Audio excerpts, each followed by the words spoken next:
Hi, today I'm reviewing Oppo A78 5G and I'll show you how to link or unlink Google Assistant from PowerKey on this device.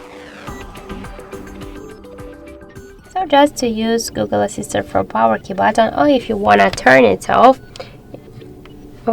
so if you just by pressing hold the power key you use Assistant. If you wanna turn off this option or to turn it on, you should open first the settings and tap to the additional settings.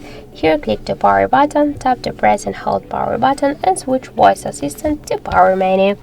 Now let's just press and hold the power key and we can see here the Google Assistant.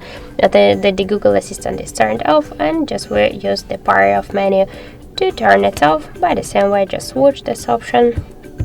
And now we'll use the Google Assistant by pressing hold to the power key. So that's it. Thank you for watching, and if you find this video helpful, leave thumbs up and subscribe.